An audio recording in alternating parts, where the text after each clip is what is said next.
Women appear to have drawn the short straw down through the ages. There's some cultures, even now, today, that women are not really regarded. A man has a female child and they lament in the house. They're not rejoicing about it. So theirs is just to go and marry her off as soon as possible.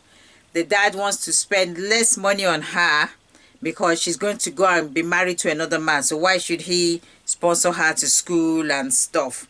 Sadly, that's still going on. In Bible times, it wasn't much different. Women really were not regarded.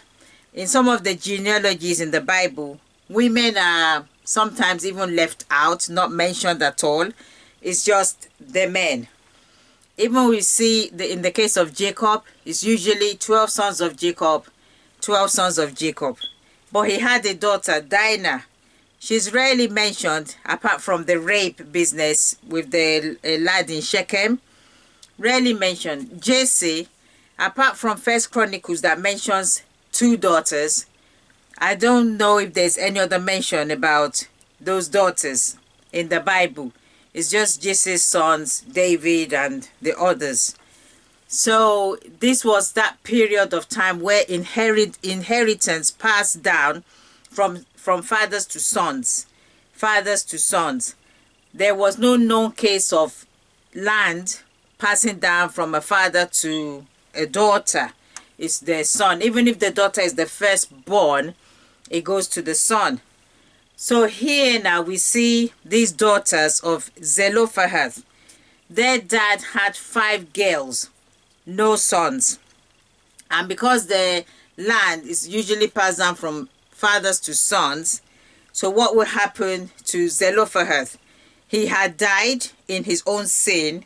We don't know what he did, but he died before his time. And he did not have a son.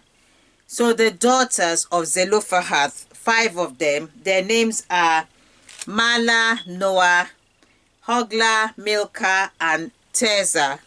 These are in Numbers 27. They now went to Moses and the leaders to plead their case. Our father is dead.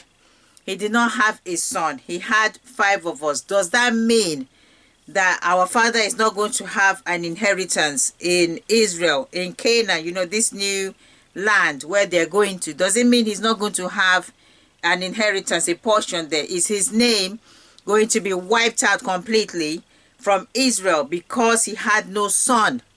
So the Bible says Moses went to inquire of the Lord that what should he do in this instance. So you can see here that a law doesn't have to be final, written in stone, and that's it. A law can be changed, especially if it's an archaic law. It can be changed. But there are some people who are so rigid and will not budge. Here is Moses. He's supposed to answer these girls and says, well, tough. It's never been done. It's for the boys. But he went to inquire of the Lord. And what did God answer Moses? They are right. They do have a point. They should inherit the land. And that was how the portion of their dad was given to their daughters, given to these girls. The Bible says, ask, and it shall be given unto you. They could have sat down and said, well, there's nothing we can do. That's the law. It won't be changed. But they didn't do that. They thought, well, let's go. If you don't ask, you don't get. The only thing that Moses will say is no. But at least we know we've tried. And the answer was not no. It was favorable.